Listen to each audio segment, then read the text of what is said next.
Hello aspirants to all of you, very warm welcome है आप सभी का। जल्दी से एक बार बताएंगे क्या मैं ऑडिबल विजिबल हूं आप लोगों को? जल्दी से एक बार चैट बॉक्स में कमेंट कीजिए कि क्या मैं ऑडिबल हूं आप लोगों को।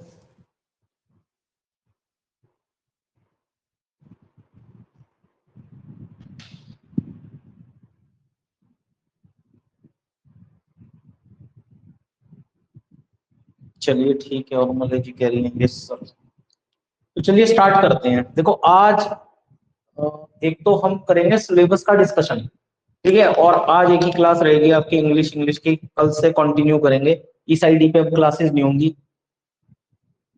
जो भी स्टूडेंट्स इंटरेस्टेड होंगे ज्वाइन करने के लिए वो मेरे को बता देना, ठीक है। तो फिर मैं उनको परमानेंट आईडी का लिंक सेंड कर दूंगा जिसपे कल से रेगुलर क्लासेस चलेगी आपकी अलग अलग सब्जेक्ट्स की, ठीक है।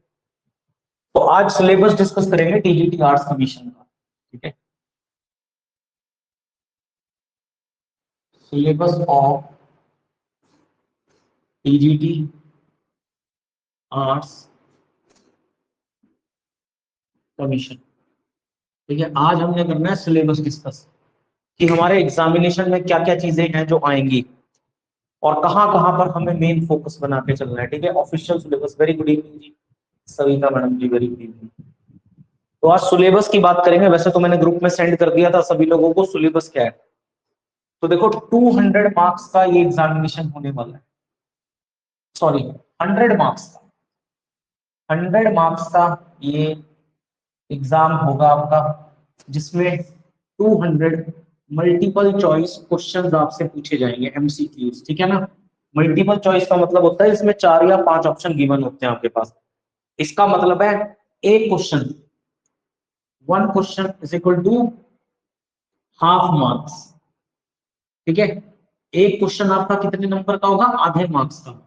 भाई अगर आपका आधे मार्क्स का क्वेश्चन है तो इतना मान के तो चलो कि बहुत ज्यादा डिफिकल्ट क्वेश्चन तो नहीं बनेगा आपका, ठीक है ना। मीडियम ही रहेगा, मतलब एग्जामिनेशन का जो लेवल है वो मॉडरेट से हाई रहेगा।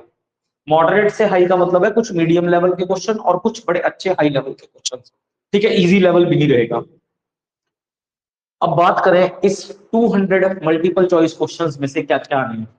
देखो सिंपल सा बिल्कुल साफ साफ लिखा हुआ है, आपका एग्जाम सीबीटी बेस पर होगा या फिर रिटर्न भी हो सकता है, ठीक है ना। रिटर्न स्क्रीनिंग टेस्ट भी हो सकता है, या तो कंप्यूटर बेस्ड पर होगा, कंप्यूटर के ऊपर, और या फिर ऑफलाइन रिटर्न स्क्रीनिंग टेस्ट भी हो सकता है, ऐसा ही उस नोटिफिकेशन में मेंशन है, ठीक है। अब जो भी होगा इसका तो खैर कोई इशू नहीं है, मेन बात है क्वेश्चंस कितने। तो इस नोटिफिकेशन में साफ साफ लिखा है कि जो आपके मेन कंसर्न सब्जेक्ट हैं, ठीक है ना। तो आपके जो मेन जो मुख्य कंसर्न सब्जेक्ट हैं, मतलब आपके एग्जाम से रिलेटेड, आप आर्ट्स का दे रहे हो, मेडिकल का दे रहे हो या नॉन मेडिकल का दे रहे हो, तो मेन कंसर्न सब्जेक्ट।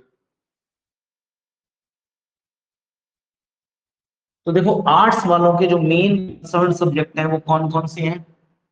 तो वो है आपका हिस्ट्री,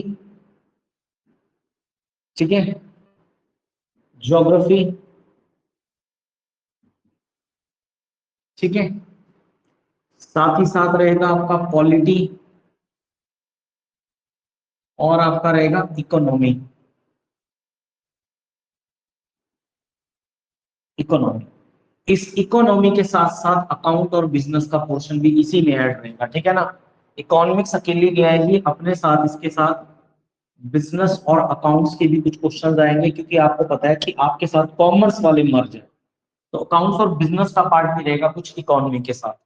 साथ ही साथ आपका मेन कंसर्न सब्जेक्ट रहेगा कौन सा? साइकोलॉजी। तो साइकोलॉजी, तो कुल मिला के आपके 5 कंसर्न सब्जेक्ट्स हैं, मेन सब्जेक्ट कौन सा? हिस्ट्री, ज्योग्राफी, पॉलिटी, इकोनॉमी और साइकोलॉजी। इकोनॉमी के साथ ही बिजनेस और अकाउंट्स भी मर्ज रहेगा, एक साथ ही रहेंगे तीनों सब्जेक्ट, क्योंकि तीनों सब्जेक्ट इंपॉर्टेंट जो है वो किसके लिए हैं? वो कॉमर्स वालों के लिए, ठीक है ना। Economy, business, accounts. तो कुल मिला के आपके यहाँ पे कितने सब्जेक्ट्स बनते हैं? कंसर्न जो मेन सब्जेक्ट्स हैं आपके कितने हैं? 5 हैं। और टोटल इन्हीं में से आपके डलने हैं कितने क्वेश्चंस? तो 140 क्वेश्चंस याद रखिएगा। तो यही मेन कितने आपके आने हैं? 140 40 MCQs आने हैं आपके, 140 मल्टीपल चॉइस क्वेश्चंस आपके यहीं से आने हैं, याद रखिएगा, इसी जगह से। तो कहने का मतलब क्या है, अब आपका मेन फोकस, और टोटल क्वेश्चंस कितने हैं, 60 मार्क्स। अब बचे 60 मार्क्स, उसमें भी डिसाइड करते हैं क्या क्या कौन कौन से सब्जेक्ट हैं। हम वही बात करेंगे जो कि आपकी नोटिफिकेशन में एग्जैक्ट मेंशन की गई है, ठीक है, इसके अलावा कुछ नहीं। एग्जाम पैटर्न लगभग लगभग पुराना ही है, लेकिन कुछ एक चीजें हैं जो थोड़े मार्क्स का इधर उधर हुआ है, और कुछ नहीं। अब आपके जो दूसरे सब्जेक्ट्स हैं कौन कौन से, तो आर्ट्स वालों के लिए मैं बता देता हूं आपको, अदर सब्जेक्ट्स के, अदर सब्जेक्ट जो रहेंगे आपके, ठीक है, उसमें आपके आएंगे कौन कौन से सब्जेक्ट्स। तो सबसे पहले आपका आएगा हिंदी और इंग्लिश, ठीक है, देखिए, हिंदी और साथ ही साथ इंग्लिश, जो कि आपका लैंग्वेज का रहेगा। ये सब्जेक्ट रहेंगे आपके किस चीज के, लैंग्वेज के। क्लियरली मेंशन है 10th स्टैंडर्ड के, ठीक है ना, 10th या फिर मेट्रिकुलेशन स्टैंडर्ड के। 10th स्टैंडर्ड में भी हल्के में मत लेके चलना, बड़ी अच्छी आ जाती है हिंदी इंग्लिश जब 10th स्टैंडर्ड पर भी आप, ठीक है, ये मत सोच के चलना कि बहुत ज्यादा इजी आएगी। तो बड़ा अच्छा एग्जाम ये आएगा, तो आपको ध्यान रखना है इसके बारे में, ठीक है। हिंदी इंग्लिश रहेगी सबसे पहले। इसके अलावा रहेगा इसमें लॉजिक। लॉजिक का मतलब क्या होता है, रीजनिंग। तो लॉजिक रहेगी या रीजनिंग लिख सकते हो, ठीक है ना, रीजनिंग रहेगी। इसके अलावा इसमें रहेगी आपकी जनरल साइंस। जनरल साइंस में आपके बायो के और केमिस्ट्री के क्वेश्चन आएंगे। फिजिक्स का क्वेश्चन एक आता आ जाता है गलती से, कई बार वैसे आता नहीं, वैसे केमिस्ट्री और बायो ही रहेगी आपकी। रीजनिंग और जनरल साइंस, इसमें बायो और केमिस्ट्री के चांस है पूरे पूरे आने के। फिजिक्स का नाम के बराबर है, लेकिन फिर भी हम कुछ एक दो टॉपिक ऐसे हैं प्रकाश वगैरह के जो पढ़ लेंगे साथ ही साथ, ठीक है। Reasoning general science. इसके अलावा यहाँ पर आएंगे करंट अफेयर्स। करंट अफेयर्स कम से कम 6 महीने से 1 साल के, ठीक है। इसके अलावा यहाँ पे आएगी हिमाचल जीके। हिमाचल जीके, तो कुल मिला के कितने सब्जेक्ट हो गए, Hindi English reasoning general science current affair और हिमाचल जीके। तो टोटल 1 2 3 4 5 और एक 6 सब्जेक्ट। कितने सब्जेक्ट हो गए टोटल, 6 सब्जेक्ट हो गए वही पूरे पूरे आपके।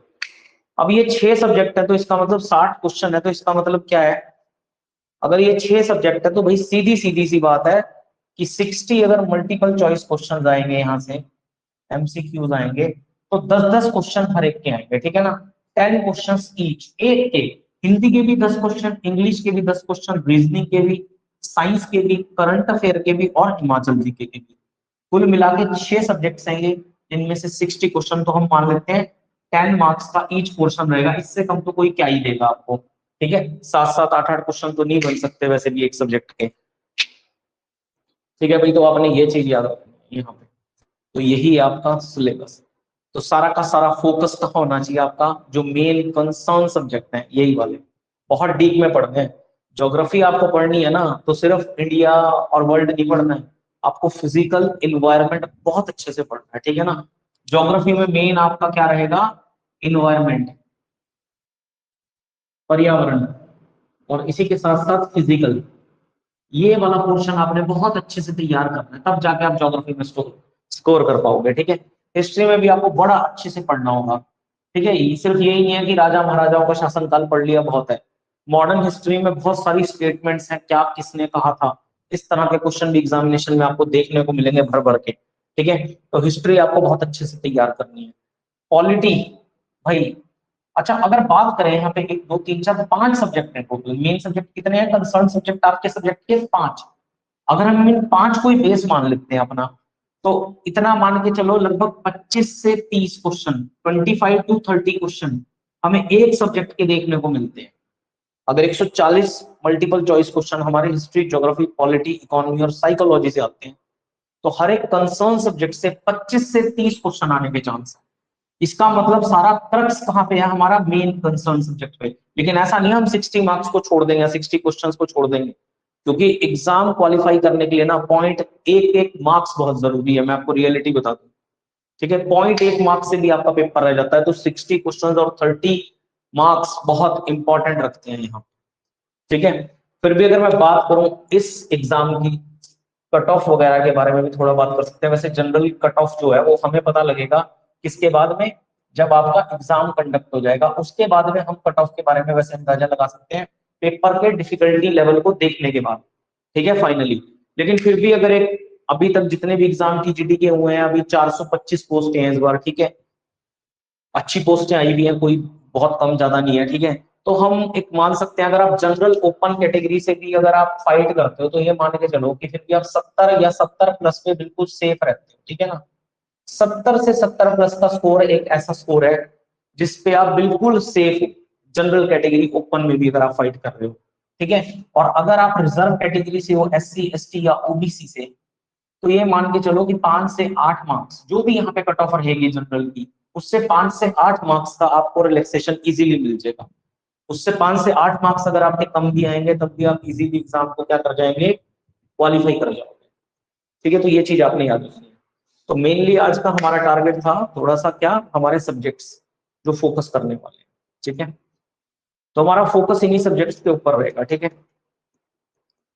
तो अभी हम जो सब्जेक्ट स्टार्ट करने वाले हैं जो आपको पूरे पूरे नंबर, मैं आपको इतना बता रहा हूं कि पॉलिटी एक ऐसा सब्जेक्ट है ये आपको पूरे मार्क्स दिलाएगा।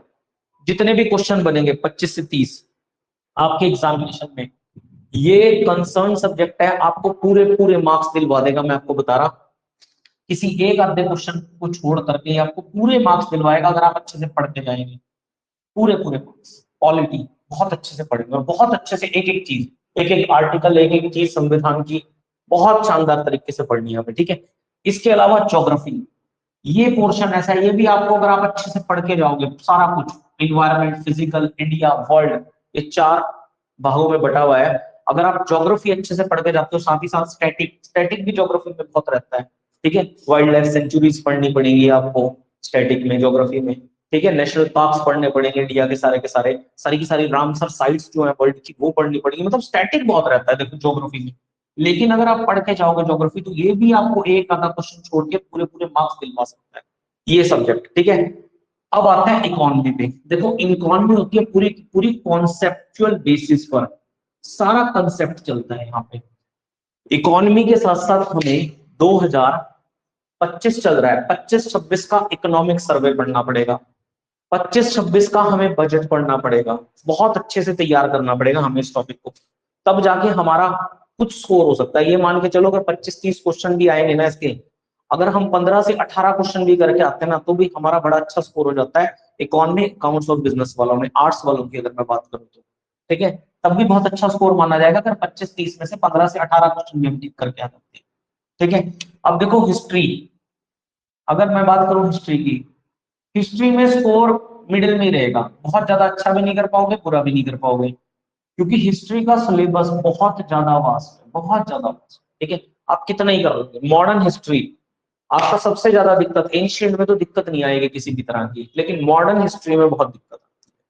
क्योंकि मॉडर्न हिस्ट्री में देखिए एक तरफ तो क्या चल रहा है, मुगल्स का डिक्लाइन पीरियड चल रहा है, दूसरी तरफ अंग्रेजों के राज्य की स्थापना चल रही है, ब्रिटिश ईस्ट इंडिया कंपनी के रूल की स्थापना चल रही है। एक तरफ हमारे स्वतंत्रता के आंदोलन चल रहे हैं, दूसरी तरफ कुछ सूफी आंदोलन चल रहे हैं, कुछ भक्ति आंदोलन चल रहे हैं, कुछ राजा राममोहन राय साहब जैसे समाज सुधारक आ रहे हैं, दयानंद सरस्वती साहब जैसे, ठीक है, जो धार्मिक आंदोलन कर रहे हैं, धार्मिक सुधार कर रहे हैं, समाज सुधारक कर रहे हैं, सती प्रथा के खिलाफ लड़ाई लड़ रहे हैं, कुछ इस तरह की चीजें चल रही हैं हमारे देश में। तो और इसके अलावा बहुत सारी वॉर्स चल रही हैं, अंग्रेजों के बीच में, मराठाओं के बीच में, अंग्रेजों के बीच में, मैसूर के बीच में, अंग्रेजों के बीच में, गोरखाओं के बीच में, अंग्रेजों के बीच में, अफगानों के बीच में, ऐसी बहुत सारी बैटल्स हैं जो आपको देखने को मिलती हैं। तो कहने का मतलब है जो कॉम्प्लिकेटेड है बहुत ज्यादा है मॉडर्न हिस्ट्री यहाँ से, और बहुत ज्यादा क्वेश्चंस ज्यादा से ज्यादा कहाँ से आएंगे, मॉडर्न हिस्ट्री से आपके एग्जामिनेशन से, ठीक है। एंशियंट से भी आएंगे लेकिन थोड़े कम ही आएंगे, लेकिन मॉडर्न का पार्ट बहुत रहेगा हिस्ट्री में, ठीक है। हमने बहुत अच्छे से पढ़ना है हिस्ट्री। तो हिस्ट्री में भी 25-30 में से अगर हमारे 20 से 24-25 क्वेश्चन बन जाते हैं तो बहुत बढ़िया, ठीक है। कोशिश करेंगे कम से कम एटलीस्ट इतना स्कोर तो हम करके चले, ठीक है। एटलीस्ट कम से कम इतना इतना स्कोर इन सब्जेक्ट्स में करके चले हम। तो पॉलिटी में पूरा स्कोर करेंगे, मैं आपको रियलिटी बता रहा, अगर आप लोग अच्छे से पढ़ के चलोगे मेरे साथ तो पूरा है, पूरे पूरे नंबर दिलवाऊंगा आपको पॉलिटी वाले सब्जेक्ट में। ज्योग्राफी में भी आपको पूरे मार्क्स दिलवा के रहूंगा, ठीक है। हिस्ट्री में दो चार क्वेश्चन रह सकता है बाहर से आने के चांस, क्योंकि रहते हैं हिस्ट्री का जितना मर्जी पढ़ लो आप, कुछ ना कुछ ऐसा आ जाता है क्वेश्चन जो किताबों में भी शायद मेंशन नहीं होते हमारे, ठीक है, कहीं ना कहीं से कुछ ना कुछ क्वेश्चन जैसे आते हैं। ठीक है, इकोनॉमी का भी पूरा क्वेश्चन हम करेंगे, थोड़ा बहुत बिजनेस अकाउंट्स भी पढ़ेंगे जितना पढ़ पाएंगे हम लोग। ठीक है, साथ ही साथ साइकोलॉजी भी रहेगी हमारी साथ के साथ। ठीक है, साइकोलॉजी जो पढ़ाएंगे आपको मैडम वो बता देंगे आपको साइकोलॉजी के बारे में। ठीक है, मैं तो नहीं पढ़ाऊंगा साइकोलॉजी, मैं बाकी सारे आपको कंसर्न सब्जेक्ट पढ़ाऊंगा, साइकोलॉजी में नहीं पढ़ाऊंगा। तो साइकोलॉजी का जो भी होगा वो आप मैडम से पूछ लेंगे। ठीक है, अब आती है हिंदी इंग्लिश। ठीक है, 10-10 क्वेश्चन हिंदी और इंग्लिश। देखो हिंदी में भी स्कोर करना बहुत आसान है, आप कर सकते हैं, थोड़ी मुश्किल जरूर, लेकिन हिंदी बता दूं आपको, अगर आप ये सोच के जाएंगे ना हमने पढ़नी नहीं है और हम निकाल लेंगे बड़े इजीली, देखो हिंदी हंसाएगी और हिंदी रुलाएगी भी एग्जामिनेशन में। हिंदी एक ऐसा टॉपिक है, ऐसा सब्जेक्ट है। ठीक है, तो हिंदी आपने अच्छे से पढ़ना है। ये मान के चलो कि हिंदी में 4 से 5 क्वेश्चन ग्रामर के आएंगे और 4 से 5 क्वेश्चन आपको संधि हो गया, संधि तो खैर ग्रामर में ही आ जाएगा, इसके अलावा आपके जो एंटोनिम सिनोनिम्स होंगे, विपरीत शब्द, विलोम शब्द, ठीक है, समान शब्द, अनेक शब्दों के लिए एक शब्द, इस तरह के क्वेश्चन आएंगे 4 से 5 क्वेश्चन, और 405 क्वेश्चन आपके बनेंगे ग्रामर के बड़े अच्छे लेवल के। इंग्लिश का भी सेम ही पैटर्न रहेगा, आपके 5 क्वेश्चन ग्रामर के बनेंगे और 5 क्वेश्चन आपके वोकेबलरी से बनेंगे, antonym synonym one word substitution idiom phrases यहाँ से बनेंगे। ठीक है, इंग्लिश के। रीजनिंग के कुछ टॉपिक्स हैं वो हम सारे करेंगे, जितने भी इंपॉर्टेंट टॉपिक्स हैं, चाहे वो डायरेक्शन का हो, ठीक है, चाहे वो सिटिंग अरेंजमेंट का हो, कोई भी टॉपिक हो, डायरेक्शन का, सिटिंग अरेंजमेंट का, ठीक है, ब्लड रिलेशन का, ये सारे इंपॉर्टेंट टॉपिक हम रीजनिंग में कवर करके चलेंगे। और पूरा टारगेट रहेगा कि 10 में से 10 मार्क्स लेंगे, 10 आउट ऑफ 10 रीजनिंग। ठीक है, ये वो सब्जेक्ट है जो आपको इजीली पास करवाएंगे। अगर यहाँ पे आपका कोई सब्जेक्ट में दिक्कत भी आ जाती है या हो नहीं पाते, आपके क्वेश्चन नहीं बन पाते यहाँ पे, तो ये सब्जेक्ट्स वो हैं जो आपका पूरा पेपर संभाल लेंगे। यहाँ पे अगर थोड़ा बहुत आपके क्वेश्चन मान लो हिस्ट्री के या इकोनॉमी के कुछ एक क्वेश्चन नहीं बन पाए, बिजनेस अकाउंट्स के, ठीक है, क्योंकि बिजनेस अकाउंट्स के क्वेश्चंस ज्यादा चांसेस हैं कि कॉमर्स वालों के बनेंगे। ठीक है, तो अगर आपको थोड़ा बहुत यहाँ से दिक्कत रहती है तो ये मान के चलो ये सब्जेक्ट्स आपके पूरे संभाल लेंगे, लेकिन अच्छे से पढ़ के जाएंगे। ठीक है, रीजनिंग में पूरी कोशिश रहेगी 10 में से 10 स्कोर करेंगे। जनरल साइंस में पूरी कोशिश रहेगी 10 में से 10 स्कोर करने की। करंट अफेयर में पूरी कोशिश रहेगी 10 में से 10 स्कोर करने की, पूरी कोशिश। 8 या 9 तो लेके ही आएंगे, 7 से 8 9 नंबर। ठीक है, और बचा हिमाचल जी के। ठीक है, हिमाचल जी के क्वेश्चन वही है 10 आने। ठीक है, और हमारा फोकस, मैंने 2 दिन से पिछले बात कर रहा मैं हिमाचल जी के लिए, कि हमारा फोकस रहेगा आर्ट और कल्चर और ज्योग्राफी में साथ के साथ। ठीक है, पढ़ेंगे हम सब कुछ, हम जितने भी प्रजामंडल के आंदोलन हैं वो भी पढ़ेंगे। ठीक है, इसके अलावा हिस्ट्री भी पढ़ेंगे जितनी हमारे एग्जाम से रिलेटेड है, ज्योग्राफी और आर्ट एंड कल्चर, कला और संस्कृति, ये हमारी हिमाचल की सबसे ज्यादा इंपॉर्टेंट रहेगी। तो ये चीजें हैं। ठीक है, तो अभी तो देखो सोचा है मैंने कि 2 कंसर्न सब्जेक्ट चलाते हैं, यहाँ से 3 सब्जेक्ट तो चलेंगे ही चलेंगे, 4 भी चल सकते हैं आपके, तो 2 कंसर्न सब्जेक्ट चला देते हैं। ठीक है ना, कौन कौन से? एक तो पॉलिटी उठा लेते हैं जो हमको पूरा स्कोर दिलाएगा। ठीक है, ज्योग्राफी और हिस्ट्री में से आप बता दो दोनों में से कौन सा सब्जेक्ट स्टार्ट करना है, ज्योग्राफी या हिस्ट्री। ठीक है, एक पॉलिटी जरूर चलाते हैं क्योंकि पॉलिटी आपको पूरे मार्क्स दिलवा के जाएगा क्वेश्चन। ठीक है, हिस्ट्री ज्योग्राफी में से एक, और एक सब्जेक्ट यहाँ से चलेगा कौन सा, इंग्लिश का। ठीक है, एक सब्जेक्ट चलेगा इंग्लिश का। कल से आपकी तीनों क्लासेस होंगी अलग अलग आईडीज पे, हर एक सब्जेक्ट की अलग आईडी भेजूंगा मैं आपको, और उसी पे कंसर्न क्लासेस आपकी चलेंगी।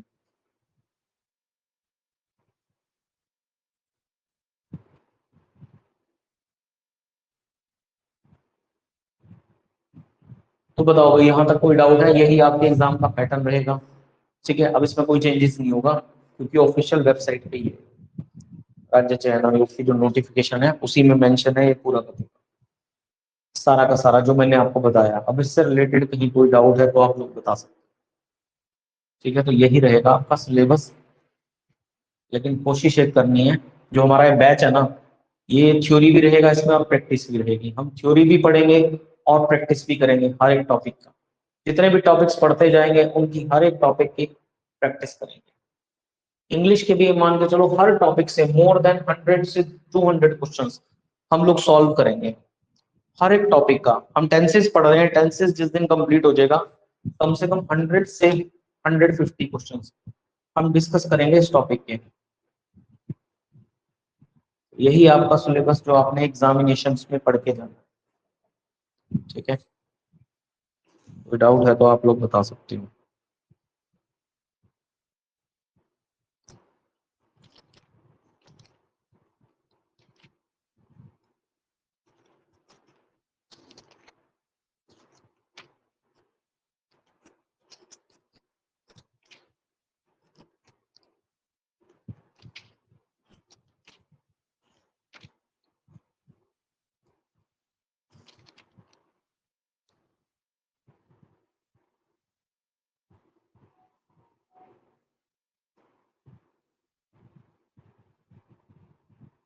टाइमिंग यही रहेगी,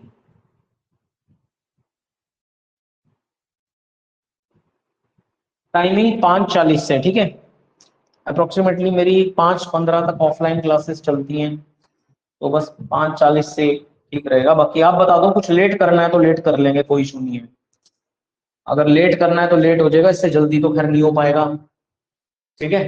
लेकिन अगर 5:40 के बजाय कुछ लेट करना है तो लेट हम कर सकते हैं, कोई इशू नहीं, ठीक है। 3 सब्जेक्ट रहेंगे, 40 से 45 मिनट की एक क्लास रहेगी आपकी, तो लगभग ये मान के चलो कि 5:40 अप्रोक्सीमेटली 8 बजे तक आपकी क्लासेस चलेगी, 8 बजे तक। और अगर पेपर जल्दी आता है तो एक क्लास मॉर्निंग में भी स्टार्ट कर देंगे, ठीक है। एक क्लास मॉर्निंग में भी फिर शुरू हो सकती है। अभी छुट्टियां पड़ने वाली है ना, हिमाचल बोर्ड के स्कूल्स की तो पड़ गई हैं छुट्टियां, वेकेशन, ठीक है। और जो सीबीएसई के स्कूल्स हैं उनमें भी शायद 14 या 15 तारीख से वेकेशन हो जाएंगे, ठीक है। 14 या 15 से फिर तो एक क्लास मॉर्निंग में भी लगा लेंगे हम लोग।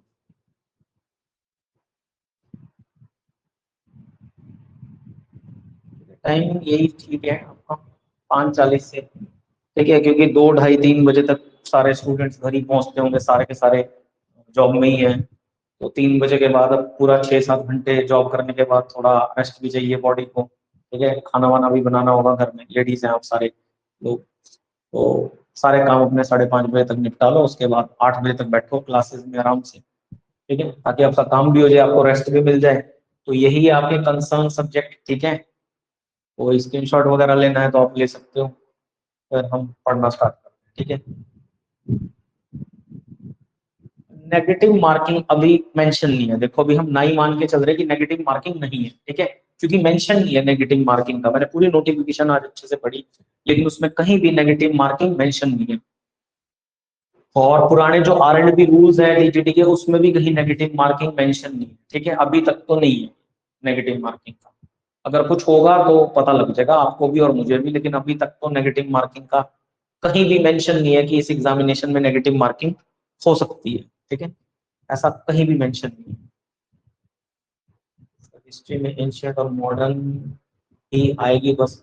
हाँ जी, देखो आनी तो एंशियंट और मॉडर्न ही चाहिए, लेकिन फिर भी हमें पढ़नी पड़ेगी। देखो अभी एचपी बोस का पेपर हुआ था, एचपी टेट आर्ट्स का, ठीक है ना। एचपी टेट आर्ट्स का पेपर हुआ था अभी शायद कल या परसों, आई थिंक 1 या 2 दिन पहले। तो आर्ट्स के टेट के पेपर में अगर मैं बात करूं तो 2 क्वेश्चन थे मेडिवल से, और दोनों ही मुगल पीरियड से पूछे गए थे, ठीक है। अब कारण ये है कि एनसीईआरटी से तो सिलेबस हटा दिया गया है मेडिवल का, लेकिन जो Himachal Pradesh school education board की बुक्स हैं एससीईआरटी की, उनमें अभी मेडिवल मेंशन, हिमाचल सरकार ने अभी इसको नहीं हटाया। तो वैसे तो हमारा ये पूरा पेपर एनसीईआरटी के बेस पे चलता है, ये वाला पेपर। हालांकि एचपी टेट का पेपर एचपी बोस लेता है, Himachal Pradesh board of school education, तो वो उनके अकॉर्डिंग चलता है सिलेबस, ठीक है, हिमाचल प्रदेश बोस के अकॉर्डिंग, एचपी बोस के अकॉर्डिंग। लेकिन ये राज्य चयन आयोग ले रहा है, और चयन आयोग साफ कहता है कि एनसीईआरटी को फॉलो करते हैं हम लोग, ठीक है। इससे पहले हमीरपुर बोर्ड जो था, एचपी ट्रिपल एसपी, वो भी एनसीईआरटी को फॉलो करता था, तो वो तो एनसीईआरटी की बुक्स को फॉलो करता था, लेकिन फिर भी अभी मेंशन नहीं है ये। फिर भी हमें मान के चलो सेफ साइड चलने के लिए पढ़ना तो पड़ेगा ही, ठीक है। मेडिवल वैसे पढ़ना नहीं था हमें, लेकिन देखते हैं फिर भी क्या होता है और क्या आता है एक बार, और अभी थोड़ा वेट करो, थोड़े दिनों का मेडिवल का देखते हैं कैसे चल रहा है, ठीक है। वैसे मुझे लग रहा है जब टेट में आ गया तो हमें रिस्क तो नहीं लेना चाहिए, ठीक है। ज्यादा तो नहीं आया क्वेश्चन इस बार टेट में, सिर्फ मुगल पीरियड से ही आया। लेकिन अगर मुगल पीरियड को देखा जाए तो मुगल पीरियड का बहुत बड़ा जो कार्यकाल है, देखो इस बार आपका सल्तनत से तो क्वेश्चन नहीं आया टेट के आर्ट्स में, अगर आप देखते हो ना सल्तनत से क्वेश्चन आया, ना अरब और टर्किश इन्वेजन से आया, मुगल काल से क्वेश्चन आया है। लेकिन मुगल काल मेडिवल में भी सारा नहीं आता, मुगल काल जो है वो मॉडर्न हिस्ट्री में भी आता है बहुत सारा। एक अरसा जो है ना मुगल पीरियड का, 1707 के बाद का, औरंगजेब की मृत्यु के बाद का, वो सारा का सारा मुगल पीरियड मॉडर्न में है, ठीक है। मे भी हो सकता है मॉडर्न के साथ कंबाइंड करके उन्होंने क्वेश्चंस लिए हो। वैसे शाहजहां और अकबर से क्वेश्चन आए थे, आपके 13 साल की उम्र में राजा कौन बना था, और एक क्वेश्चन और पूछा गया था जो कि शाहजहां से रिलेटेड था। तो देखते हैं, पढ़ना पड़ सकता है हमें मॉडर्न, ठीक है, मेडिवल की अगर बात करूं। वैसे टेट में भी ज्यादा क्वेश्चन नहीं है, सिर्फ 2 क्वेश्चन बने हैं, वो भी सिर्फ और सिर्फ मुगल से, ठीक है। लेकिन फिर भी हमारी सेफ साइड के लिए हम पढ़ सकते हैं, ठीक है, क्योंकि हमारे पास टाइम है अभी, तो हम पढ़ सकते हैं इस चीज को। तो इसलिए हम क्यों रिस्क तो नहीं ले सकते, हम सोचेंगे अगर 1-2 क्वेश्चन आ भी गए तो छोड़ देते हैं। देखो सारी गेम जो है वो 1 से 2 क्वेश्चन की है, मैं आपको रियलिटी बता देता हूँ। सारी गेम 1 से 2 क्वेश्चन की, सिर्फ 1 to 2 क्वेश्चन, ठीक है। लास्ट ईयर मेरा खुद का पेपर रह गया 0.75 मार्क्स की वजह से, ये 0.75 मार्क्स, ठीक है, सिर्फ इसकी वजह से 0.75। एक नंबर बहुत बड़ी कीमत चुकानी पड़ती है एक नंबर के लिए कई बार हमें, ठीक है, हमारे कई साल बर्बाद हो जाते हैं। मैं रियलिटी बता रहा आपको। कुछ लोग सोचते हैं यार 1-2 क्वेश्चन है छोड़ दो इस सब्जेक्ट को, देखो सारी गेम यहीं पर आके रुक जाती है। मैं आपको रियलिटी बता रहा हूँ। ये एग्जाम वैसे भी 5 साल के बाद आ रहा, 2020 में आ रहा था, तो इस बार आप लोग एटलीस्ट अपनी सीट सिक्योर कर लो। थोड़ा सा पढ़ना पड़ेगा, देखो सेक्रीफाइस तो करना पड़ेगा थोड़ा बहुत, अगर आपको जॉब चाहिए, पैसा कमाना है, दोनों चीजें एक साथ करनी है, ठीक है। और अपनी लाइफ भी सिक्योर करनी है, क्योंकि गवर्नमेंट जॉब में लाइफ सिक्योर है, प्राइवेट जॉब में आज जा रहे हो कल जाओगे ये नहीं पता आपको, ठीक है। तो जॉब की सिक्योरिटी चाहिए, अपने सिबलिंग्स की, बच्चों की सिक्योरिटी चाहिए, तो आपको सेक्रीफाइस तो थोड़ा सा करना पड़ेगा, ठीक है। तो सक्सेस थोड़ा सा सेक्रीफाइस तो मांगेगी आपसे, थोड़े समय का, बहुत ज्यादा लंबे समय तक नहीं, 4 से 6 महीने का समय है हमारे पास, सिर्फ इतना। वैसे आयोग के सचिव का कहना है कि अगर सब कुछ ठीक रहा तब हम ये भर्ती प्रक्रिया 3 महीने में कंप्लीट कर देंगे। मतलब 3 महीने में उन्होंने कहा है कि इस भर्ती प्रक्रिया को पूरा करेंगे हम, टेस्ट भी लेंगे। तो इस हिसाब से 3 महीने में अगर टेस्ट हो जाता है तो बहुत कम टाइम है आपके पास, हमें भी दिन रात मेहनत करनी पड़ेगी, और 3 लेक्चर से भी काम नहीं चलेगा। हो सकता है 4 से 5 लेक्चर भी लेने पड़े, सुबह मॉर्निंग में भी 2-2 लेक्चर लेने पड़े, ऐसा भी हो सकता है, ठीक है। और सिर्फ ये नहीं है कि हमने सिर्फ कोर्स ही कंप्लीट करना है, बस भागते जाना है भागते जाना है, ऐसा भी नहीं करना है। हमें चीजें साथ के साथ याद भी होनी चाहिए, ठीक है। एक चीज ये भी आप लोग अपने माइंड में रख के चलना कि हमें जो चीज आज पढ़ी है वो आज ही लर्न करनी है, उसको कल पे नहीं जाने देना है। क्योंकि अगर एक दिन का काम अगले दिन पे चला गया तो फिर अगले दिन वो 2 दिन का हो जाएगा, फिर आप सोचोगे छोड़ो, फिर वो 3 दिन का, 4 दिन का, फिर वो बढ़ता चला जाएगा, फिर वो नहीं हो पाएगा। इतना मान के चलना। तो अगर डेली बेसिस पे कर पाओगे तभी फायदा है कोर्स ज्वाइन करने का भी। आपको डेली का काम डेली डेली खत्म करते जाना है, छोड़ना कुछ नहीं, ठीक है। डेली का काम डेली बेसिस पे। संडे को भी क्लास रखेंगे हम, ऐसा कुछ नहीं है कि संडे को नहीं क्लास रखनी, कोशिश करेंगे कि संडे को भी क्लास हो आपकी। कोई काम नहीं पड़ना चाहिए, बस जरूरी अर्जेंट, ठीक है, संडे को भी आपकी क्लास होगी, कोशिश यही रहेगी। क्योंकि अगर 3 महीने में पेपर हो जाता है तो फिर अब क्लोजिंग में पता चलेगा। अगर 3 जुलाई को एग्जाम फॉर्म्स की क्लोजिंग हो जाती है तो मान के चलो ये पेपर जल्दी भी हो सकता है। अभी जो जो लास्ट ईयर के बीएड करने वाले बच्चे हैं, प्रशिक्षु हैं, वो भी यही बोल रहे हैं कि हमें भी मौका दिया जाए। हालांकि मुश्किल है, मुश्किल ही मौका मिलेगा उन लोगों को। 3 जुलाई को क्लोजिंग होने के चांस है, ये 5-10 दिन बढ़ सकती है, डेट ज्यादा से ज्यादा 15 दिन, ठीक है। उनका पेपर तो लेट ही होगा, अगस्त में जाके उनके पेपर खत्म होके रिजल्ट वगैरह आएगा अगस्त सितंबर में। इतने लंबे समय तक तो पोर्टल खुला नहीं रहेगा, ठीक है, ये फॉर्म भरने के लिए अगस्त सितंबर तक। और अभी जून ही चल रहा है, आपको पता है। तो इतने लंबे समय के लिए पोर्टल भी नहीं खुला हो सकता, तो मे भी। और सरकार ने भी साफ साफ लिखा है अगर सीबीटी नहीं हुआ तो रिटन स्क्रीनिंग टेस्ट होगा। मतलब ऐसा भी जरूरी नहीं है कि सरकार एजेंसी हायर होने का वेट करेगी ही करेगी। अगर सरकार के पास एजेंसी हायर में भी ना सीबीटी लेने के लिए, तो सरकार स्क्रीनिंग, रिटन स्क्रीनिंग टेस्ट भी करवा सकती है ऑफलाइन मोड पे।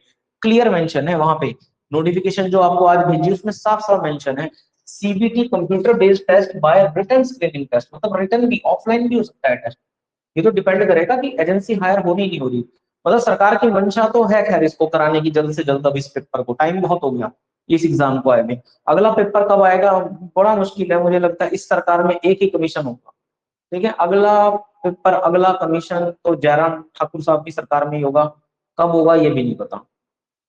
तो इस बार आप लोग मेहनत करो थोड़ी सी और अपनी सीट इंश्योर करो। देखो मैं तो यही बात बोलूंगा कि अपनी सीट इंश्योर करो एटलीस्ट, ताकि आपका फ्यूचर सिक्योर रहे। प्राइवेट जॉब्स में कभी भी फ्यूचर सिक्योर नहीं हो सकता, तो आपका फ्यूचर सिक्योर रहे इसके लिए आपको तैयारी करनी है सारी की सारी। सारे सब्जेक्ट, सारा सिलेबस मैंने मेंशन कर दिया, किस सब्जेक्ट से कितना कितना वेटेज रहेगा, बस आप वेटेज के अकॉर्डिंग चलना। और इस पोर्शन को आप ये मत सोचना 10-10 क्वेश्चन आ रहे हैं, यहाँ से 25-25 क्वेश्चन आ रहे हैं। भाई पूरे का वेटेज देखना, 60 मल्टीपल चॉइस क्वेश्चन और 30 मार्क्स बहुत मायने रखते हैं, ठीक है। और ये पोर्शन सारा ऐसा आएगा ना, क्योंकि ये मेन कंसर्न सब्जेक्ट नहीं है, मेन कंसर्न सब्जेक्ट के क्वेश्चंस आपको अच्छे आएंगे, डिफिकल्ट आएंगे। लेकिन यहाँ के जो क्वेश्चन होंगे ना, आपके सब्जेक्ट के तो है नहीं ये सारे चीजें, ये आपको बड़ा इजी आएगा, बड़े इजी लेवल का। तो इसलिए ना आप इस पे फोकस थोड़ा ज्यादा करके चलना, इस पे भी तो करना ही करना है, इस पे तो ये तो हमें बहुत अच्छे से पढ़ना है, लेकिन ये भी आपको साथ साथ पढ़ के चलनी है ये चीजें, ठीक है। क्योंकि यही वो एरिया है जो आपको बड़े अच्छे मार्क्स भी दिलाएगा इस पेपर में, और आपकी इस एग्जाम को क्वालिफाई करवाने में पूरी तरह से इसका भी बहुत इंपॉर्टेंट रोल रहेगा। जो 60 क्वेश्चन है 30 मार्क्स जो अदर सब्जेक्ट्स का।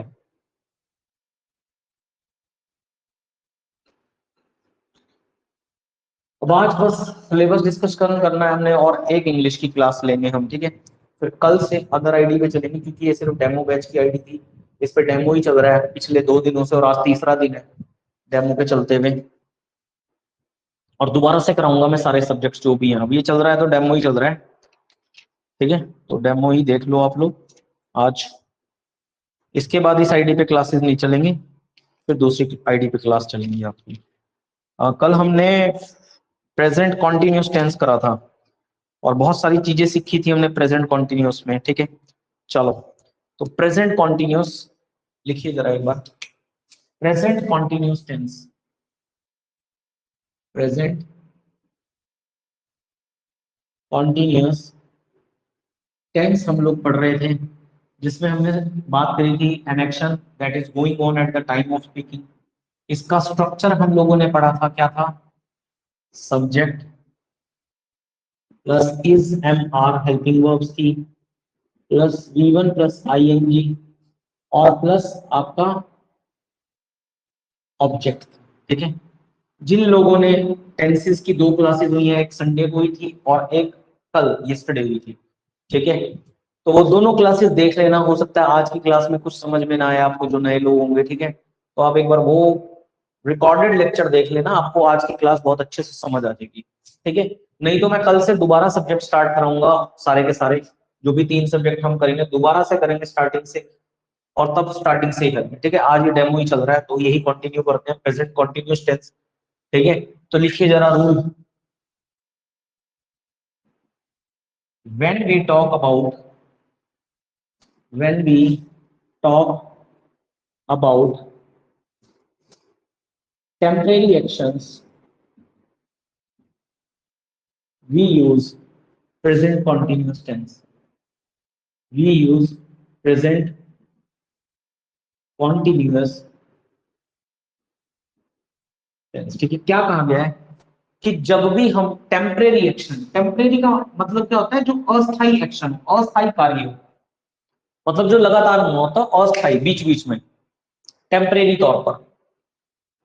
तो जब भी हम किसी टेम्परेरी अस्थायी कार्य की बात करते हैं तो वहां भी हम कौन सा टेंस लगाते हैं, प्रेजेंट कॉन्टिन्यूअस टेंस। तो लिखो जरा एक क्वेश्चन, एक सेंटेंस,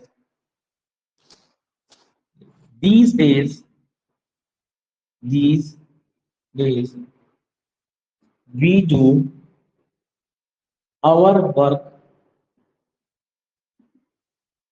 seriously, ठीक है। क्या कहा गया, these days, इन दिनों, we do our work, हम अपना कार्य, our का मतलब है अपना कार्य, सीरियसली करते हैं, ठीक है ना।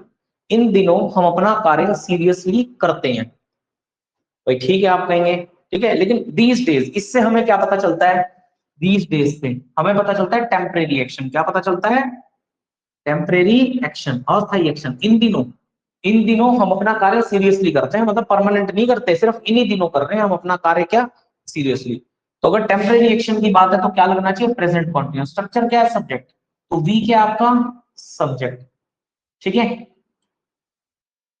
डू क्या आपका वर्ब, क्या है, डू वर्ब। लेकिन आपको क्या चाहिए, आपको चाहिए इज एम आर, डू से पहले, ठीक है ना। डू आपकी मेन वर्ब है, क्या है, मेन वर्ब। इससे पहले आपको हेल्पिंग वर्ब चाहिए इज एम आर।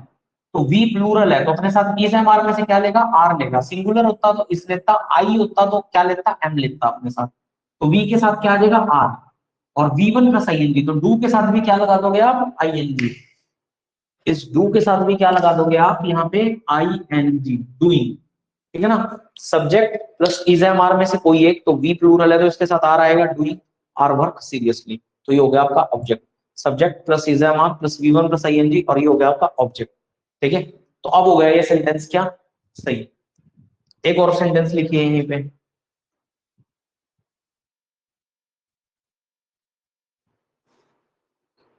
लिखिए these days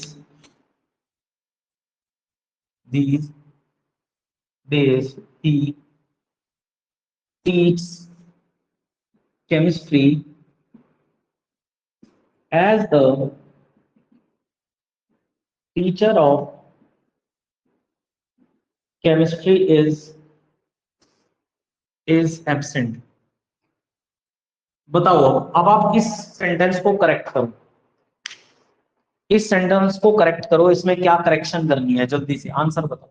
मैंने रूल भी लिखा हुआ, स्ट्रक्चर भी लिखा हुआ, हर चीज लिखी हुई है। जल्दी से इस सेंटेंस को करेक्ट करो और आंसर डालो अपना चैट बॉक्स में जल्दी से। रूल आपके सामने लिखा है, when we talk about temporary action, तो जब भी हम अस्थायी एक्शन के बारे में बात करते हैं तब हमें क्या लगाना होता है, प्रेजेंट कॉन्टिन्यूअस टेंस। क्या लगाना होता है, present continuous tense, present continuous tense.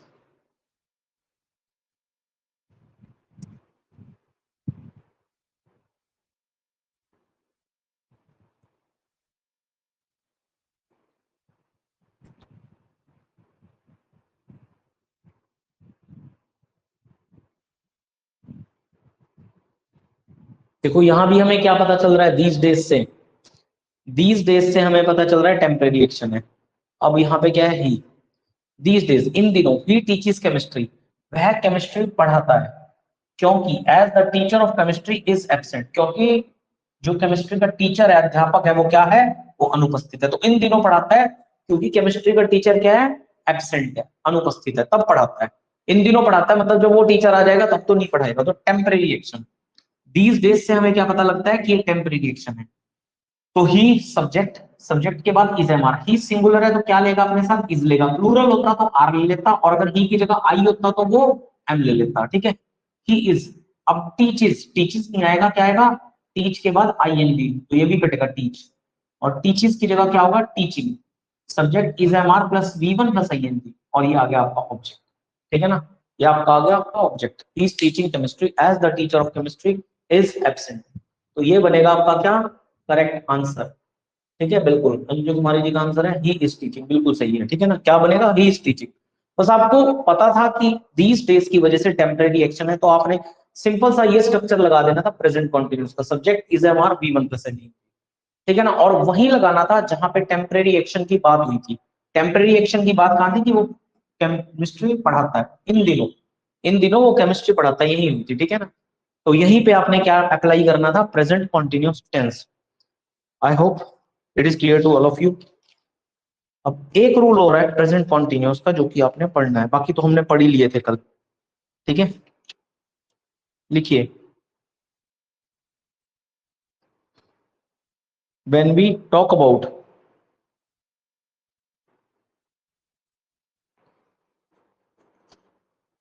Possession, लिखिए when we talk about possession. Next rule लिखिए,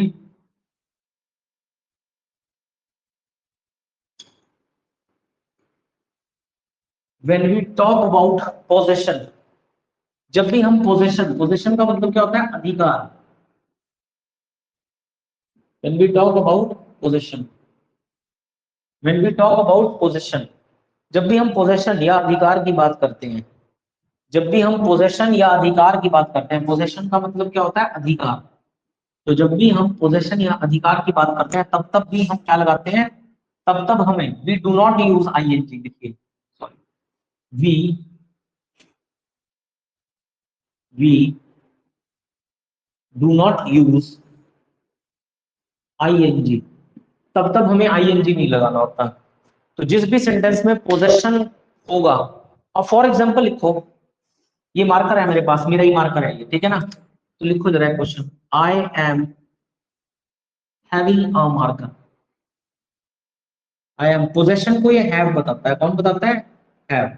या मैं कहता हूं I am having a car, मेरे पास एक कार है और मैं कहता हूं I am having a car. या मैं कहता हूं I am having a smartphone या मोबाइल फोन, कुछ भी कह सकते हैं। I am having a mobile phone, ठीक है ना।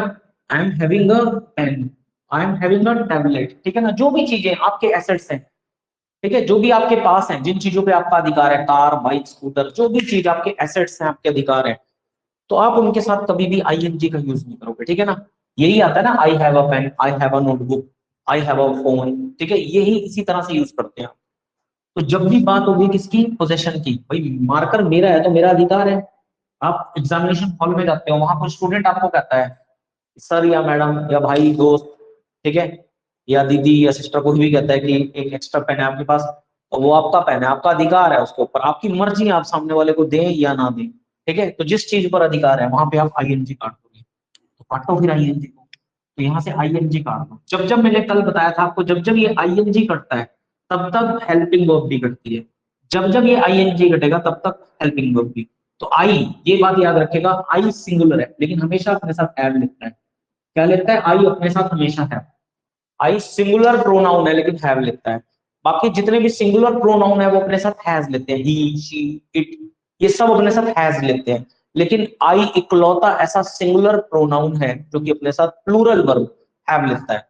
तो I have a marker, I have a car, I have a mobile, I have a pen, ठीक है ना, I have a notebook, I have a lunch box. ठीक है, तो याद रखिएगा ये बात। तो जब भी आप बात करेंगे पोजेशन की, जहां भी बात करेंगे अधिकार की, वहां वहां आप आईएनजी को हटाएंगे। We do not use I N G. और आईएनजी हटेगा तो याद रखिएगा हमेशा वहां वहां आपको क्या करना पड़ेगा, हटाना पड़ेगा। ठीक है, आईएनजी, आईएनजी जब जब हटेगा तब तक हेल्पिंग वर्ब भी हटेगी। लिखिए नेक्स्ट क्वेश्चन।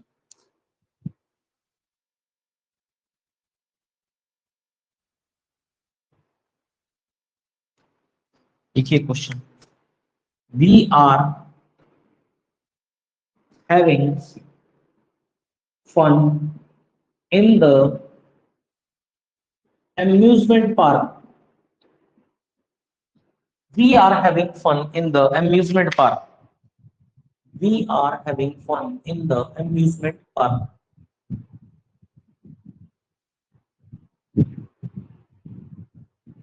जल्दी से बताओ इस सेंटेंस का answer. We are having fun in the amusement park.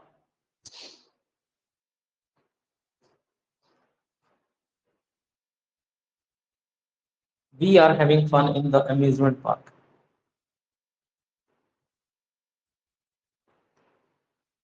देखो अम्यूजमेंट पार्क, आप किसी अम्यूजमेंट पार्क में गए, पब्लिक पार्क में गए, तो का उस पार्क में जाके आपका पोजीशन होता है, तो आप कहेंगे सर नहीं होता।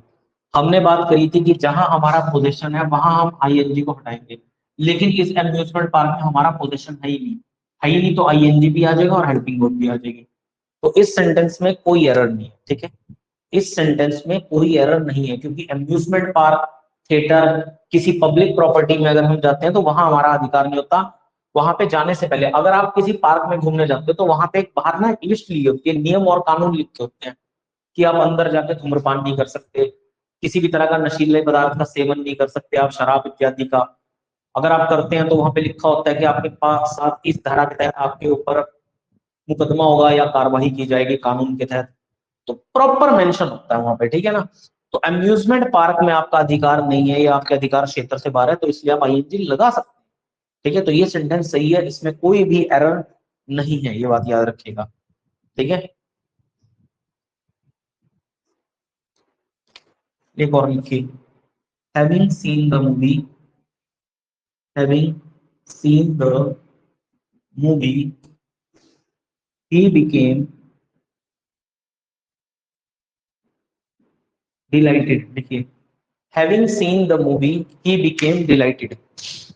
having seen the movie he became delighted। बताइए क्या इस क्वेश्चन में कोई एरर है, having seen the movie he became delighted।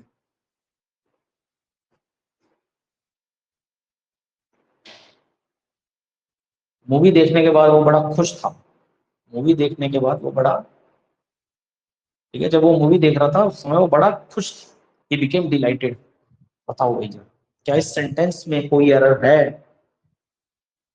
Movie देखते वक्त वह बड़ा डिलाइटेड, बहुत खुश था ना, डिलाइटेड था, बहुत ज्यादा डिलाइटेड मोड में था।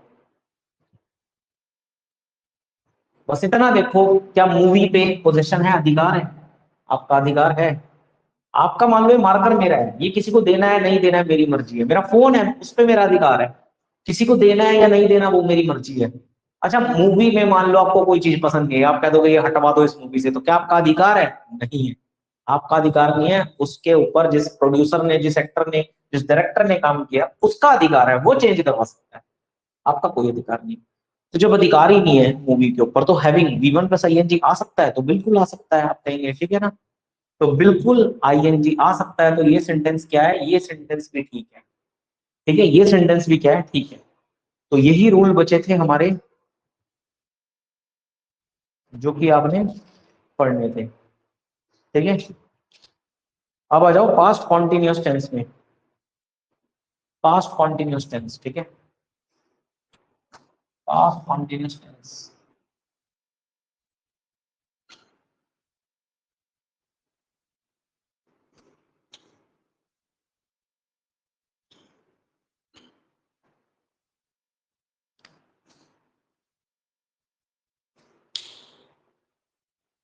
लिखिए पास्ट कॉन्टिन्यूअस टेंस, ठीक है, पास्ट कॉन्टिन्यूअस टेंस। स्ट्रक्चर क्या बनेगा? सब्जेक्ट इज एम आर की जगह वॉज वर हो जाएगा। क्या हो जाएगा? वॉज वर।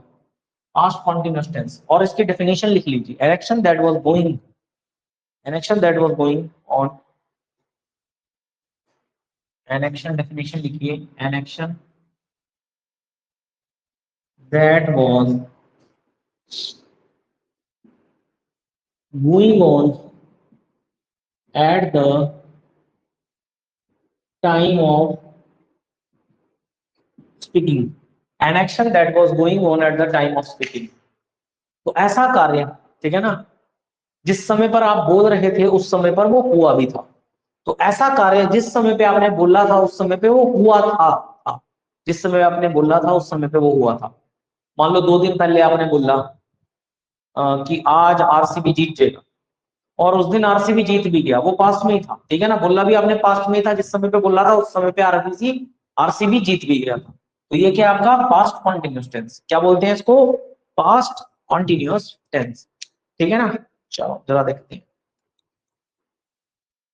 अब एक क्वेश्चन आपके लिए, चलो पहले एक क्वेश्चन सिंपल दे देता हूं जो ठीक हो। देखिए, they were playing, they were playing football, ठीक है, ये एग्जांपल हो गया इसका। दे क्या है आपका? सब्जेक्ट। कैसा सब्जेक्ट है? प्लूरल, बहुवचन। तो वर्ब भी वॉज या वॉज होता है सिंगुलर के लिए, और वर होता है प्लूरल, बहुवचन सब्जेक्ट के लिए। तो सब्जेक्ट बहुवचन में है तो वर आ जाएगा। क्या आ जाएगा? वर आ जाएगा। सिंगुलर होता है, एक वचन में होता तो वॉज आ जाता। इसके बाद V1 प्लस ING, और ये रहा आपका क्या? ऑब्जेक्ट। तो पूरा स्ट्रक्चर है पास्ट कॉन्टिन्यूस का। अब इसके रूल्स क्या हैं? तो देखो, रूल में कोई बदलाव नहीं है, आपने as it is copy paste कर देने और कुछ नहीं करना आपने इसके अलावा, ठीक है। जो आपने वहां पढ़ा था, क्या क्या पढ़ा था आपने? चलो बताओ। रूल नंबर फर्स्ट पढ़ा था आपने, मीट या सी के साथ ING तब लगेगा जब अपॉइंटमेंट ऑफिशियल होगी, तभी लगेगा, वरना नहीं लगेगा। दूसरा रूल आपने पढ़ा था, टेस्ट के साथ ING तभी लगेगा when we check the quality of liquid और फूड, जब हम किसी खाने वाली चीज या तरल पदार्थ की लिक्विड को चेक करते हैं। सेम रहेगा यहाँ पर भी। इसके अलावा हमने बात करी थी कि नो के साथ ING नहीं लगता। हमने बात करी थी लव के साथ ING नहीं लगता। हमने बात करी थी लाइक के साथ ING नहीं लगता। यही हमने बात करी थी कल, जितने रूल्स पढ़े थे। तो वो सेम रूल रहेंगे, यहाँ पे कुछ नहीं। अब आज हमने एक रूल किया था, क्या हमने रूल पढ़ा था कि whenever we talk about temporary action, जब हम अस्थायी एक्शन की बात करते हैं तो हम प्रेजेंट कॉन्टिन्यूस लगाएंगे। तो वहां वो वाला रूल यहाँ पे एप्लीकेबल नहीं हो पाएगा, क्योंकि टेम्परेरी एक्शन के लिए तो हम प्रेजेंट कॉन्टिन्यूस का यूज करेंगे, वहां पे पास्ट कॉन्टिन्यूस नहीं आ सकता। बाकी जो ING वाले रूल थे वो सारे के सारे यहाँ पर भी वैसे ही काम करेंगे। बस फर्क इतना होगा कि आपने प्रेजेंट कॉन्टिन्यूस टेंस में आपने V1 रखा था, जबकि पास्ट कॉन्टिन्यूस में आप सब्जेक्ट के बाद V2 रख देंगे, क्योंकि वो पास्ट में शुरू हुआ था, तो आप पास्ट में रखना उसको। तो चलो एक क्वेश्चन देखते हैं। He was knowing the fact of the case, लिखिए, he was knowing the fact of the case, ये क्वेश्चन है।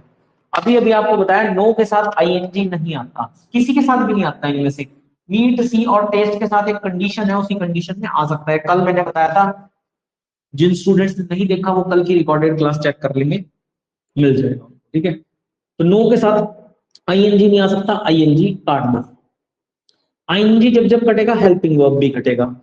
अब ही जो है सब्जेक्ट है, कैसा है, सिंगुलर सब्जेक्ट है, ए बहु ओम ओम, क्या है आपका, सिंगुलर सब्जेक्ट, यानी कि एक वचन में है सब्जेक्ट।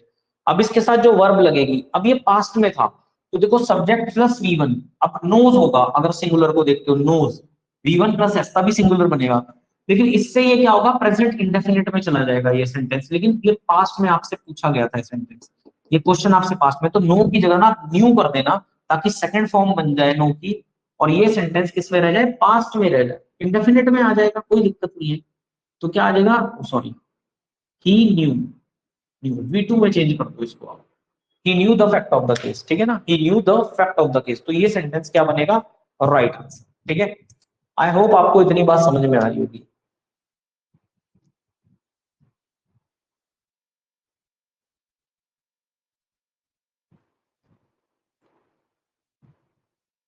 ठीक है, तो सेम वही रूल्स काम करेंगे, तो ज्यादा अपना दिमाग मत लगाओ, बस वही रूल याद रखो, आईएनजी कहाँ आना था कहाँ नहीं आना था, बस वही रूल, सेम रूल काम करेंगे इसमें एज इट इज, जो आपने प्रेजेंट में पढ़ी। ठीक है ना, बस आपने V1 की जगह यहाँ V2 लगाते चलना हर जगह, बस सब्जेक्ट के बाद V2, ताकि वो पास्ट में पूछा गया है तो सेंटेंस को भी आप पास्ट में रहना। ठीक है, नेक्स्ट लिखिए फ्यूचर कॉन्टिन्यूस टेंस। ठीक है, फ्यूचर कॉन्टिन्यूस टेंस, रूल आपके सेम, तो दोबारा रिपीट नहीं करेंगे, क्योंकि ऑलरेडी कल हमने सारे रूल्स बहुत अच्छे से पढ़े। ठीक है, तो नेक्स्ट लिखिए फ्यूचर कॉन्टिन्यूस टेंस। अब इसके बाद आपने कुछ नहीं पढ़ना, वही रूल यहाँ भी सेम काम करेंगे, बस स्ट्रक्चर डेफिनेशन लिख लो, एक दो मैं क्वेश्चंस करा दूंगा आपको। ठीक है, future continuous tense, structure change हो जाएगा, क्या हो जाएगा, subject plus will shall, subject plus लिखिए, सब्जेक्ट प्लस विल या shall, plus be, plus V1 plus I N G और प्लस ऑब्जेक्ट।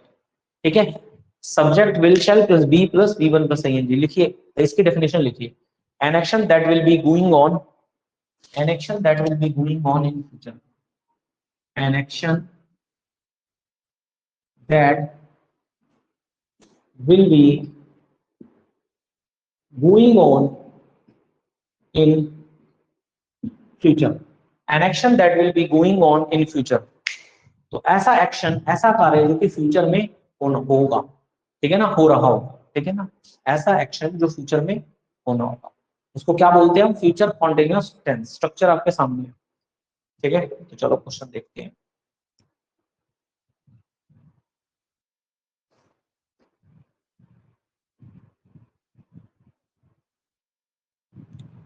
एक क्वेश्चन लिखो, you will be giving us help. बताइए क्या इस सेंटेंस में कोई एरर है, जल्दी से बताइए, क्या इस सेंटेंस में कोई एरर है, you will be giving us help, you will be giving us help, future continuous tense, तो बस आज हम कॉन्टिन्यूसली कंप्लीट करेंगे और हमने कुछ नहीं करना। ठीक है, you will be giving us help, you will be giving us help. देखो एक बात याद रखना, जब भी हेल्प की, मदद की बात होगा, तो मदद के लिए गिव नहीं आता, गिव हमेशा आता है किसी चीज को देने के लिए। फॉर एग्जाम्पल, आप हो गए, will you give me your phone, तो मैं आपको फोन दे दूंगा अपना, ठीक है ना, अगर आप फोन की बात करते हो, तो फोन के लिए मतलब किसी फिजिकल ऑब्जेक्ट के लिए हम लोग किसका यूज करते हैं, गिव का यूज करते हैं।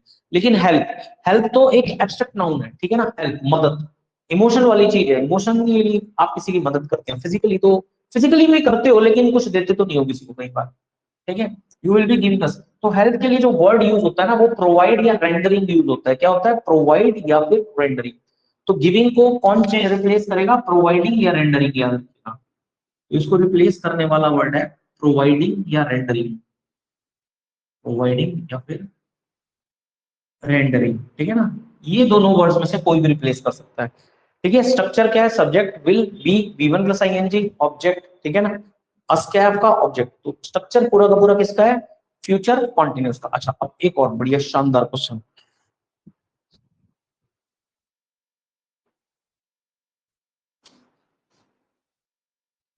will I be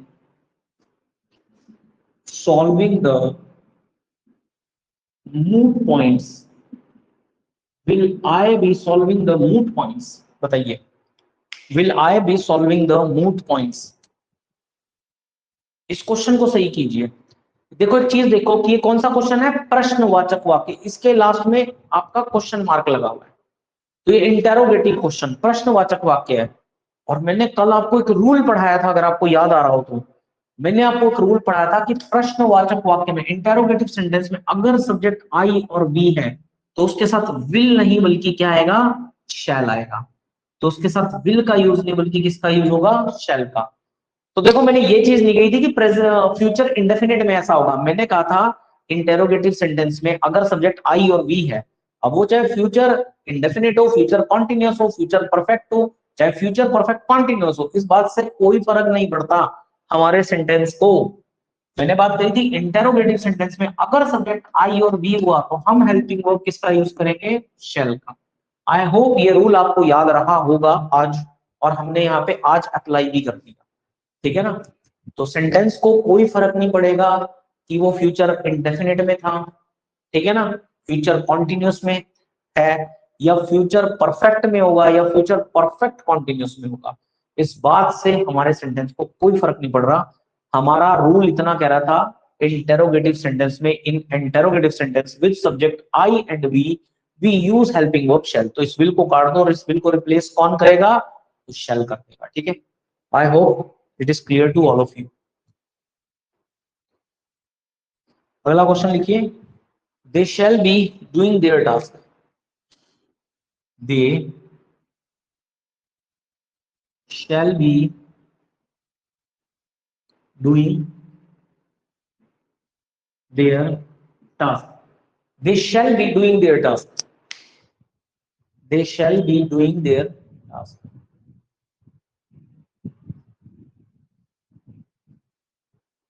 They shall be doing their task. तो देखो सब्जेक्ट क्या है, दे के बाद शेल। अब आप कहेंगे सर विल तो नहीं आएगा, नहीं, जहां टास्क की बात हुई ना वहां पे हमेशा शेल का यूज। किसका यूज, हेल्पिंग ऑप्शन। हमने तीन रूल पढ़े थे कल शेल और विल के लिए, एक रूल और लिख लेना जहां पे टास्क की बात हो, कोई चीज हो जो आपने अचीव करनी हो, उस टास्क को आपका, कि हमें मैंने टास्क है इस साल मैंने कमीशन पास करना है, तो उस टास्क के लिए आप हमेशा शेल, हेल्पिंग ऑफ शेल का, ठीक है। उसके बाद बी, उसके बाद V one plus I N G. अच्छा दे का पॉजेसिव एडजेक्टिव क्या होता है, देयर, तो देयर बिल्कुल सही है यहाँ पे, और टास्क आपका क्या है, ऑब्जेक्ट है, क्या है, ऑब्जेक्ट है। तो ये सेंटेंस आपका बिल्कुल सही है, इस सेंटेंस में कोई भी एरर नहीं है, ठीक है ना। इस सेंटेंस में किसी भी तरह का कोई भी एरर। आई होप क्लियर होंगी आपको सारी चीजें, ठीक है। कल से दो सब्जेक्ट चलेंगे आपके, दो नहीं तीन, सॉरी, दो आपके मेजर सब्जेक्ट चलेंगे और एक आपकी इंग्लिश चलेगी साथ ही साथ, ठीक है।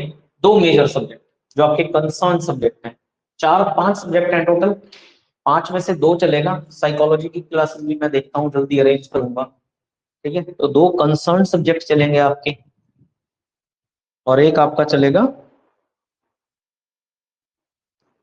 अदर सब्जेक्ट, ठीक है। कोई डाउट है यहाँ तक तो बता सकते हैं।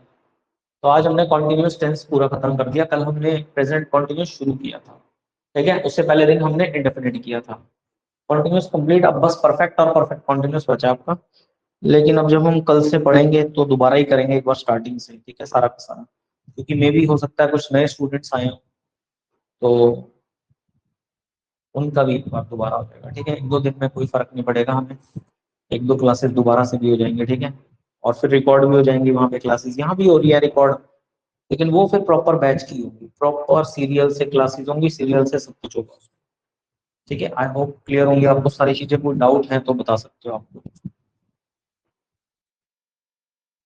कल से आपकी क्लासेस इस आईडी पे नहीं होंगी, ठीक है, मैं आपको सेंड करूंगा, तो जितने भी लोग इंटरेस्टेड होंगे ज्वाइन करने के मेरे को बता देना, मैसेज कर देना, ठीक है। मैं आपको सारी डिटेल प्रोवाइड कर दूंगा।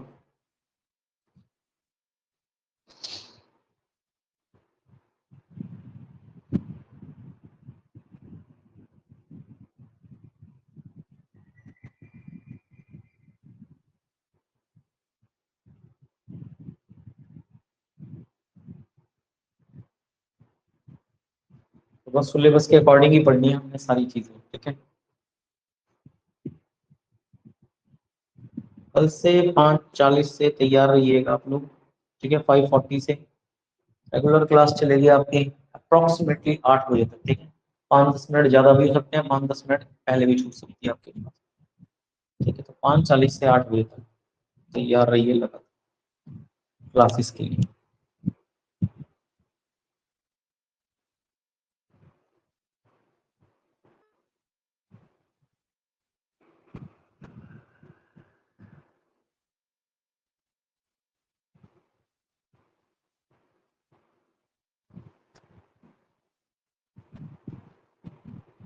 कोई डाउट है तो बताइए, मतलब। तो कल से जो जितनी भी क्लासेस चलेंगी आपकी अलग अलग आईडीज पर चलेंगी, सबकी अलग अलग सब्जेक्ट की अलग अलग आईडीज पर, ठीक है। ताकि वो सीरियल से उसी आईडी में रिकॉर्ड होती रहे, ठीक है। तो चलो मिलते हैं फिर आपसे कल, ठीक है। तुम्हारा मिलते हैं कल की क्लास में, तब तक के लिए बाय बाय, टेक केयर आप सभी को, जय हिंद।